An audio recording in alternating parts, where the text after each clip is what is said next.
we are here at this time. We bid you greetings and thank you very much for the opportunity of this interaction. We will speak as it relates to that of the four bodies. Now, the four bodies consist of these four particular types: the physical, the mental, the emotional, and the spiritual. These are the four bodies that we are going to speak on throughout this interaction. Firstly, we will look at the physical body. The physical body, again, is the densest of all the bodies. It is, again, an organism. It is indeed alive. It does have its own intelligence. But everything representing to how you are consciously experiencing the body is all coming through what you understand to be your emotional, your mental, and your spiritual bodies that are in alignment together with it. That the aspect of the physical body is part of a body that has been created from the soul. And that in that sense, it is not the idea of the soul being inside the body, but more so the physical body being within the soul. And so when you're working together with the physical body, it is the interface of this reality. Which means all your physical senses, yes, are again part of your conscientiousness, but you also have to understand your inner senses, your extrasensory perceptions, as it were. These two, again, represent the internal senses, the inner senses that are, again, powered through the other bodies. And through your own experiences of the interface of this body is telling you in this physical, dense way what you are experiencing from all of those levels of the body that are therefore being felt within the physical body. So we have previously discussed that when you are exhausting your energy, when you're giving your power away in that sense, and you're doing this more and more and more, and you're not able to bring that power back into yourself, this is what creates a depletion within the body. This is what actually invites in illness. This is the quote-unquote dis-ease that many of you experience. And that's the only reason why you experience it. For when you are able to entirely take your power back, your physical body is now in the alignment of great health, of great wellness, because you know how to take care of yourself. You know how to direct energies of vitality through your body to allow it to become completely replenished. Also understand that everything that you breathe in, all the air that you breathe in, all the food that you eat, all the water or liquids that you drink, are all part of obtaining natural, vital energy for your body.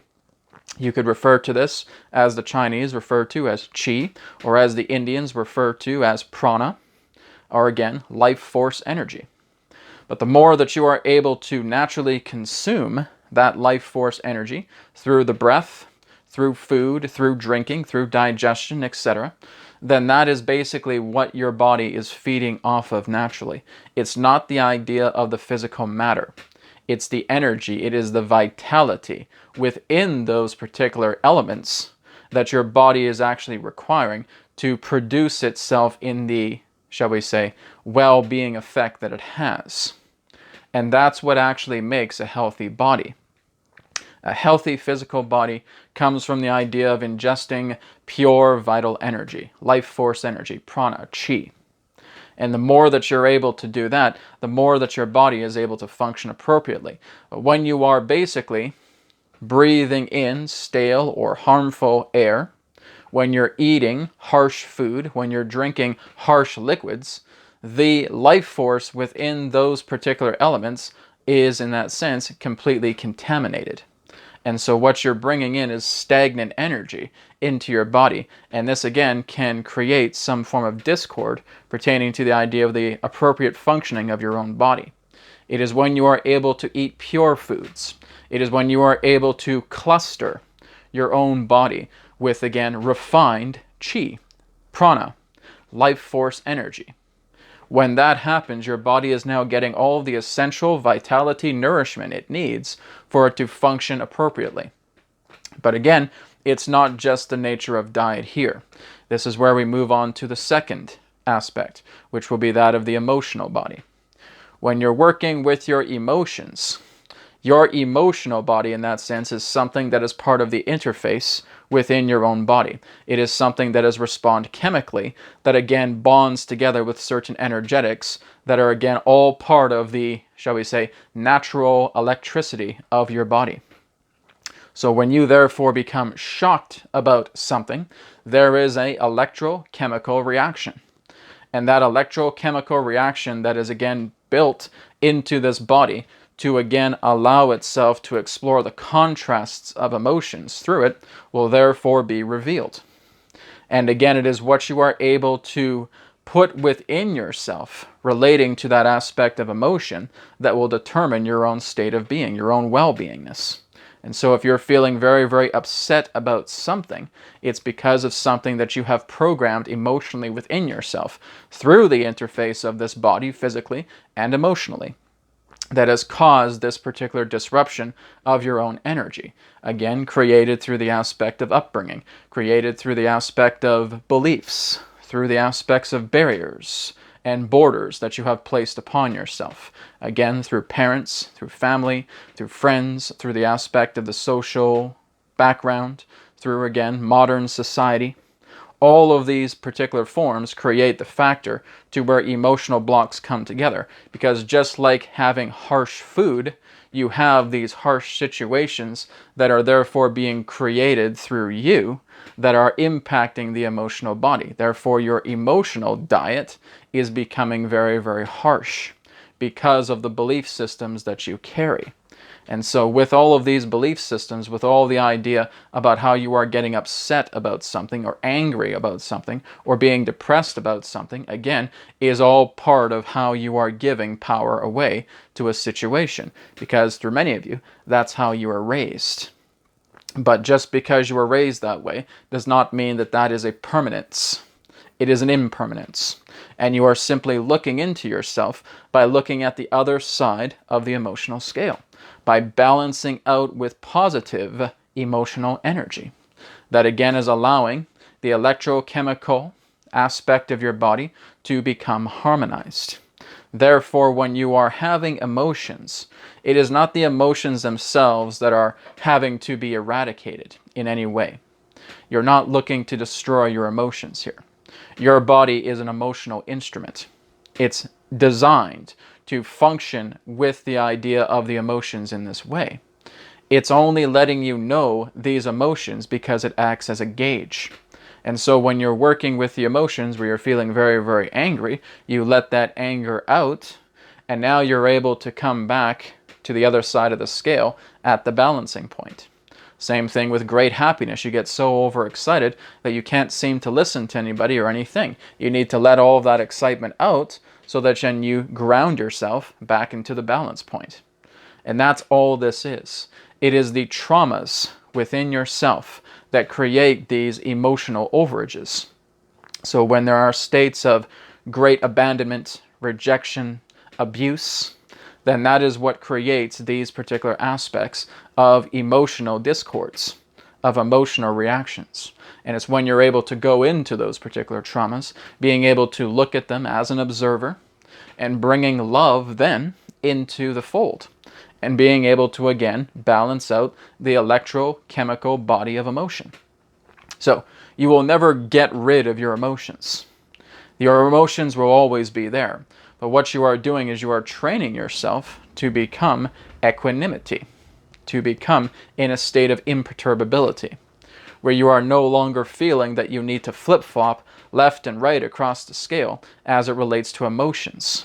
You're letting yourself look at these things as they may come up, and you're working upon yourself. And as you work upon yourself a lot more, you become more and more used to calmness, to equanimity, to being relaxed, to feeling completely content.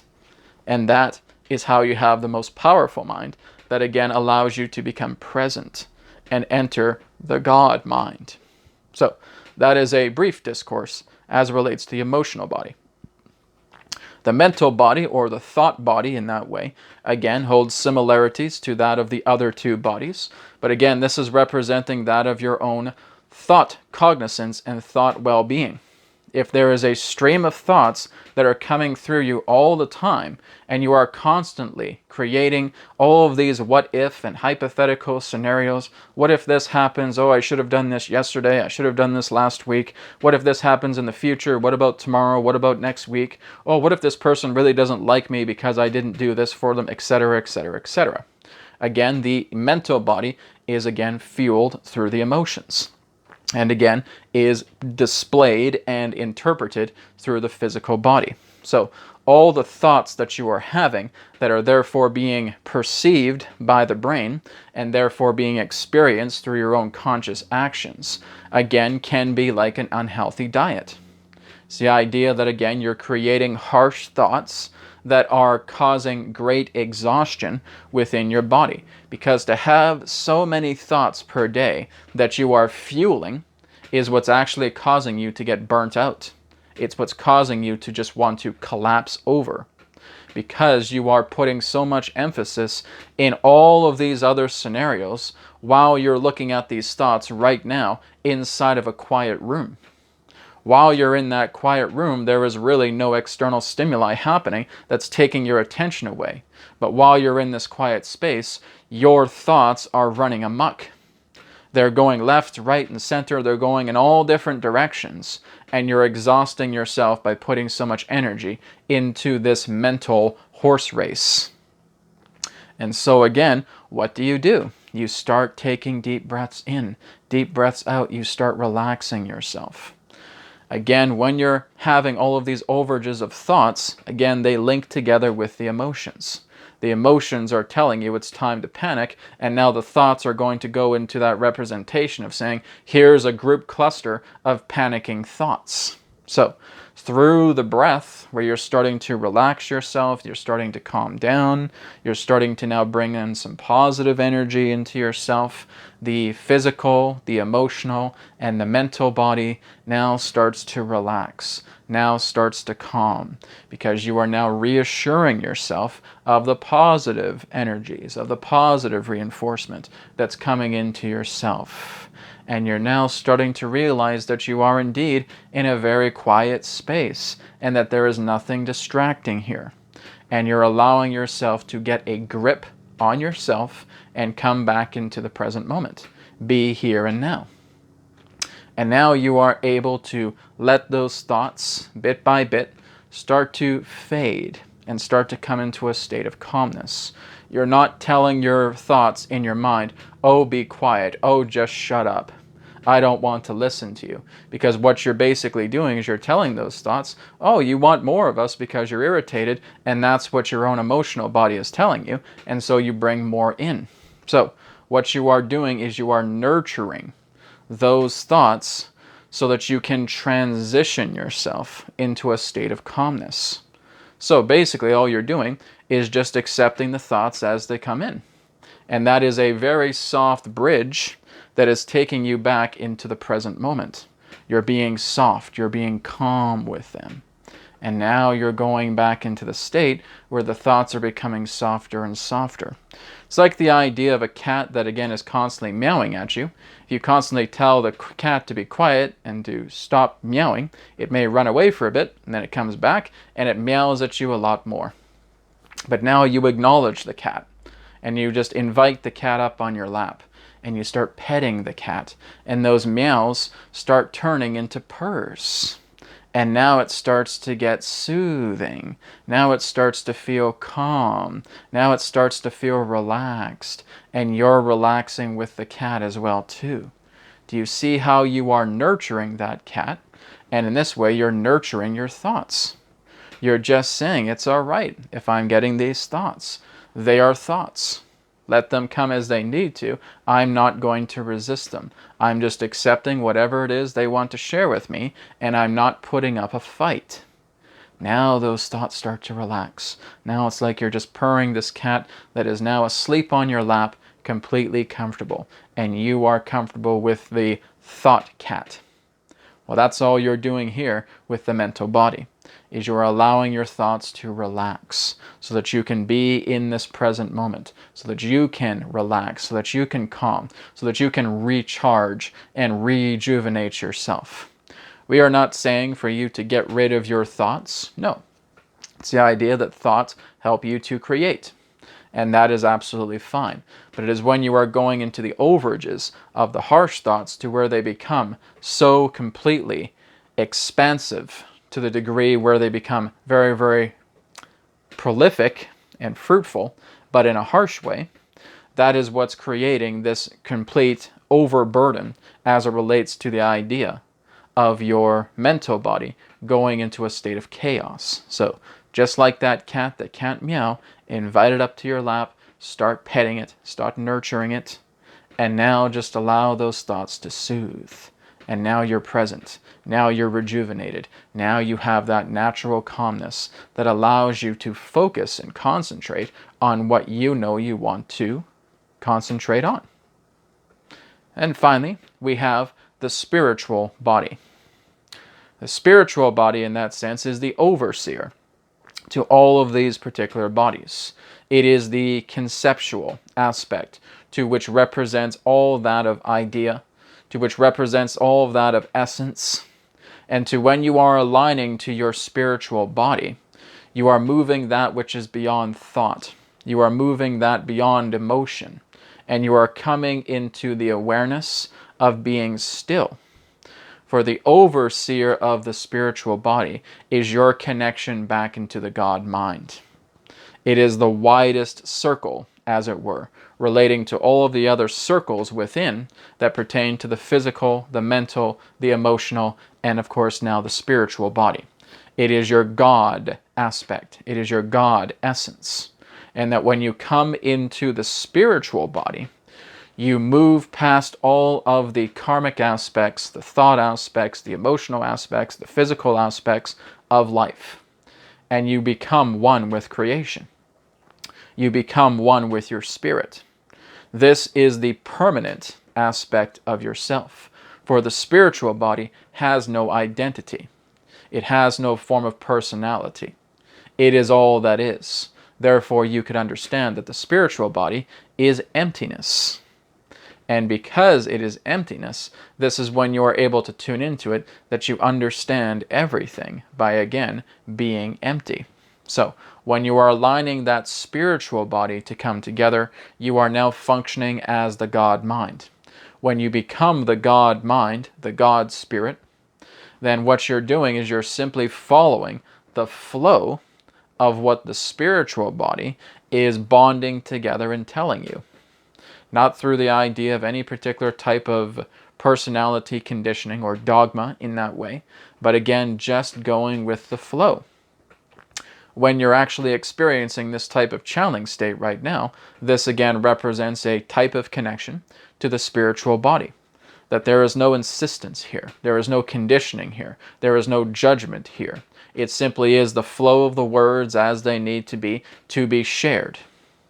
It is through many of your ancient masters who have now been able to move up into heaven, as you would say, and are able to replicate themselves infinitely to all those who wish to have connections with them, be it on this world or other dimensions and other realities altogether. And they speak as the words of God, as you could say. And that these words of God basically come to the point where everything from the highest degree of creation itself moves like a river through the other bodies. And the other bodies are completely in alignment with this energy. There again is no restriction, no condition, no harshness that's coming through any of those other bodies. It is a streaming river of consciousness that flows through this energy. From the spiritual essence, down to the emotional body, down to the mental body, creating those feelings, creating those thoughts, coming into the perception and communication vessel of the physical body, just like a vortex, moving from the vapor dimensions to again the liquid dimensions, to again the ice dimensions that represents the physicality. And that's what you're experiencing in this particular example. So when you have your physical body, mental body, emotional body together in unison that are working as one, the body, the mind, and now the Spirit are working together in unison.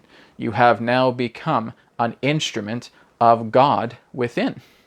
And now you are performing all of your actions, not because there is a personal will to do it, but because you are now invoking the natural will of creation, of the God within yourself. For that is all where God resides, is the aspect of yourself. And then when you come into that degree where you are now part of the God spiritual body altogether, you return back to the one, to where that of the one God exists.